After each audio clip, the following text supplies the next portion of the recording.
கில்லி நான் இதோட கேடிவில பார்த்துருக்கேன், கேடிவில சன் டிவில பார்த்துருக்கேன். தியேட்டருக்கு வந்து இப்பதான் 2வது தடவை பார்க்குறேன். தியேட்டருக்கு வந்ததில்ல, சன் டிவில போட மாட்டாங்க. அது கொஞ்சம் போட்டா நல்லா இருக்கும். எல்லாத்த விஜய ஒதுக்காதீங்க, விஜய அரவணைச்சு ஆதரிச்சு ஆட்சிக்கு கொண்டு வாங்க எல்லாரும். ஓகேவா?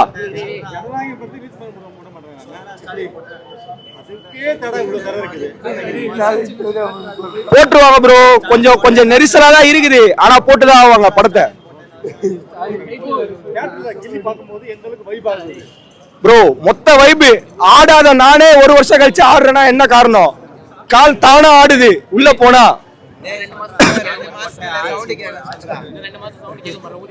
விசில் பாரு ப்ரோ, விசில் இதுதான் விசில், டிவிகே விசில். நான் அதுக்கு வச்ச பேரு விசில், வெறும் விசில் கிடையாது, டிவிகே விசில். கேக்குதா? 2 மாசம் இதை விட பயங்கரமா கேட்கும். ஜனநாயகன் வந்தா விசில் ஒரு கையில விசில் நான் வாங்கி தரேன் 10 ரூபா. லிட்ரலி அவரோட லாஸ்ட் படம் ரிலீஸ் ஆகலைன்னும் போது ரொம்பவே ஃபீல் பண்ணோம். இந்த படம் வரும்போது எல்லாருமே ரொம்ப சத்தம்லாம் பண்ணி சூப்பராக இருந்துச்சு, ரொம்ப வைபாக இருந்துச்சு. லாஸ்ட் படம் வரதுக்கு ரொம்ப வெயிட் பண்ணிட்டு இருக்கோம், வந்தால் நல்லா இருக்கும்னு நினைக்கிறோம். அப்போவே வந்து பாக்ஸ் ஆஃபீஸ்லாம் ஃபுல்லாக இருக்கும். இப்போ கண்டிப்பாக சொல்லவே தேவையில்லை, அது ரீ ரிலீஸ்ன்னும் போது எல்லாருமே ஹாப்பியாக என்ஜாய் பண்ணி தான் பார்த்தோம். சாங்லாம் எல்லா சாங்குக்குமே எந்திரிச்சு ஃபுல்லாக வைப் பண்ணிட்டு இருந்தோம். மறுபடியும் வந்து போடுங்க சொல்லிட்டு கேட்டு 2வது வாட்டியும் வைப் பண்ணி எல்லா மூவிலேருந்து மேஷப்.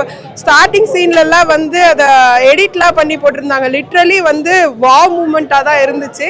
நான் ரொம்ப ஒரு மாதிரி ஃபேன்களாக இருக்கிறது எனக்கு ஒரு மாதிரி ரொம்ப இதுவா இருக்கு, என்ன சொல்றதுன்னே தெரியல. தி ஒன்லி மேன் தளபதி அவர்னாலதான். வேற எந்த படமே நீங்க ஒரு வாட்டி ரீ ரிலீஸ் பண்ணாலே ஓடாது. அதாவது நம்ம தளபதி படம் வந்து எத்தனை வாட்டி ரீ ரிலீஸ் பண்ணாலும் சரி நாங்க வந்து பார்ப்போம். அந்த ஒரு மனுஷக்காக தான், தளபதிக்காக தான். அவ்வளோ நல்லா இருந்தது இந்த படம். வந்து நான் நிறைய வாட்டி பார்த்துருக்கேன், சன் டிவில பார்த்துருக்கேன், டிவில நார்மலா பார்த்துருக்கோம், யூடியூப்ல பார்த்துருக்கோம். இங்க ரீ ரிலீஸ்ல கூட லாஸ்ட் டைம் 2 வருஷம் முன்னாடி வந்தேன். எத்தனை வாட்டி பார்த்தாலும் சரி அவ்வளோ புதுசா சூப்பரா ஜாலியா இருந்தது, போரே அடிக்கல. செம்ம மாஸ் ஃபிலிம் தான். கிளைமேக்ஸ் தான், எல்லா சீனுமே தான். எப்பவுமே அண்ணன் போன எப்பவுமே அப்படிதான் இருக்கும், நல்லா இருக்கும், வைப் இருக்கும். 3 hours போறதே தெரியாது. ஸோ அதனால் ஜாலியாக இருக்கும். வைப்பு தான் தியேட்ரு, வைப்பு தான் தியேட்ரு, வேற எதுவும் இல்லை. இன்னும் அண்ணன் படம் ஜனநாயகம் லாஸ்ட்டு, அது கொஞ்சம் சீக்கிரமாக ரிலீஸ் பண்ணால் நல்லாயிருக்கும். 30ன்ட்டாங்க. ஸோ பார்க்கலாம். நான் கில்லி ரிலீஸ் ஆகும்போது பார்க்கல, ஆனால் ரீலீஸ் ஆகும்போது ஃபஸ்ட் டே ஃபஸ்ட் ஷோ பார்த்தேன். மறுபடியும் இப்பயும் ஃபஸ்ட் டே ஃபஸ்ட் ஷோ தான் பார்க்குறேன். வேறு லெவலில் இருக்குண்ணே. ஃபுல்லாக அந்த ஹைப்பு கிரேஸு சுத்தமாக குறையில, வேறு லெவலில் இருக்குது. நீங்கள் மறுபடியும் போட்டாலுமே மறுபடியும் பாக்ஸ் ஆஃபீஸ் அடிக்கும், அந்த அளவுக்கு இருக்குது கில்லி. ஃபுல்லாக ஃபேன்ஸ்லாம் அவ்வளோ ஃபயராக இருக்காங்க. தியேட்டரில் ஆடியன்ஸ் எந்த அளவுக்கு என்ஜாய் பண்ணாங்க, எந்தெந்த சீன்ஸ்லாம் பண்ணாங்க? எல்லா சாங்குக்குமே எல்லா சீனுக்குமே பயங்கர இதுண்ணே. அதுவும் அந்த அர்ஜுனா ரிவீல் சாங்குக்கெலாம் வேறு லெவலில் பண்ணிட்டாங்கண்ணே. ஒருத்தர் கூட சீட்லேயே இல்லை, எல்லாருமே தேட்டர் ஸ்க்ரீன் முன்னாடி தான் இருந்தாங்க. அதுலேயும் விஷ்ணு சார்லாம் வந்து வேறு லெவலில் பண்ணிட்டார். உள்ள மேஷப்லாம் போட்டு பயங்கரமாக பண்ணிட்டார் ப்ரோ. ஓப்பனிங் சீனுக்கு என்ன ரெஸ்பான்ஸ் ப்ரோ? ஃபுல்லாக எது ஃபோனே பறக்க விட்றானுங்க ப்ரோ. ஃபோனு, டிவிக்கே, விசில் எல்லாமே பறக்க விட்றானுங்க ப்ரோ. எதுக்கு தாங்க பண்ணுறாங்கன்னு தெரியல, ஆனால் வேறு லெவலில் பண்ணுறானுங்க ப்ரோ. எனக்கு செம்மையாக ஹைப்பு ப்ரோ. நான் நிஜமாக எல்லாம் எக்ஸ்பெக்ட் பண்ணியே வரல, ஆனால் வேறு லெவலில் இருக்குது ப்ரோ. அதெல்லாம் சூப்பர் ப்ரோ. அந்த ஹாய் செல்லம் ஐ லவ் யூன்னு வரல, அதெல்லாம் இவங்களே கத்தாங்க ப்ரோ. வேறு லெவலில் இருக்குது. நீங்கள் இன்னொரு வாட்டி வந்தால் கூட பயங்கரமாக பாருங்கள், சூப்பராக இருக்குது ப்ரோ படம். பயங்கர ரெஸ்பான்ஸ் ப்ரோ. அதுவும் கமலா அண்ணா சொல்ல தேவையில்ல, அவ்வளோ ரெஸ்பான்ஸ், அவ்வளோ ஜாலியாக இருந்துச்சு. என்ஜாய் பண்ணி பார்த்தோம். செல்லத்துக்கு தான் ப்ரோ அவ்வளோ சவுண்டு. செல்லம்னு ஒரு கூப்பிடும்போது ஆடியன்ஸு சேர்ந்து கத்திட்டு இருந்தோம். ஆடியன்ஸாக நாங்களும் ரொம்ப செல்லம்னு கத்திட்டு இருந்தோம். அந்த அளவுக்கு சூப்பராக இருந்துச்சு அந்த மொமெண்ட்லாம்.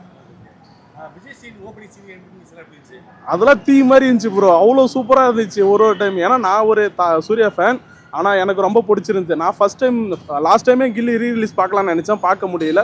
இதை நான் இப்போ தான் ஃபஸ்ட் டைம் கில்லி படத்தை தேட்டரில் பார்க்குறேன். செம்ம எக்ஸ்பீரியன்ஸு, செம்ம ஹாப்பியாக இருந்துச்சு. 2 சைடும் ப்ரோ. நமக்கு அதான் ப்ரோ, அவர் அரசியல் வரலன்னா நேரத்துக்கு ரிலீஸ் பண்ணிருப்பாங்க ப்ரோ. ஜனநாயகனு அரசியல் வந்துட்டாரு, அரசியல் வந்ததுனால பயம் ப்ரோ. ஒரு மனுஷனை பார்த்து ஸ்டேட் கவர்மெண்ட் அலருது ப்ரோ. பொலிட்டிக்கலா விஜய் வந்து எப்படி நடந்துக்கிறாருன்னு நினைக்கிறீங்க? கரெக்டா போறாரா? ப்ரோ அதெல்லாம் அவரு கரெக்ட் ரூட்ல தான் ப்ரோ போறாரு. அவரு மேல எந்த குறையும் இல்லை ப்ரோ. ஒருத்தர் இருக்காரு சிஎம் சீட்ல உட்காந்துருக்காரு ஸ்டாலின் அங்கிள், அவரு தான் ரொம்ப பண்றாரு, தொல்லை கொடுக்குறாரு. எங்க அண்ணன் எப்பயுமே மஜா தான் bro Vijay. What uncle, it's very wrong uncle. CM uncle 2026 நாங்க தான். உங்களால என்ன பண்ண முடியுமோ பண்ணிக்கங்க. கோகோ டிஎம்கே கம் டிவிகே 2026 நம்ம தான். ஓகே, ப்ரோமோ ரெடி ஆயிடுச்சு. அடுத்த வாரம் தெரி வருது. எந்த அளவுக்கு வெயிட்டிங்ல இருக்கீங்க? மறுபடியும் சேலம் சரி வருவீங்களா? வருவோம் ப்ரோ. அவ்வளவுதான். ஓகே, இவ்வளவு தூரம் கடந்து சென்னைக்கு வந்து படம் பார்க்கணும், அதுவும் கமலால தான் பார்க்கணும் அப்படிங்கிற அளவுக்கு என்ன அவ்வளவு கிரேஸ்? இல்ல ப்ரோ, இங்க தான் ரெகுலரா வருவோம் மூவி பார்க்க. அங்க இருந்து இங்க ஒர்க் பண்றேன் ப்ரோ, ஓ, சென்னையில தாம்பரம்ல ஒர்க் பண்றேன். அப்ப இங்க ஓகே ப்ரோ, தேங்க்ஸ் ப்ரோ.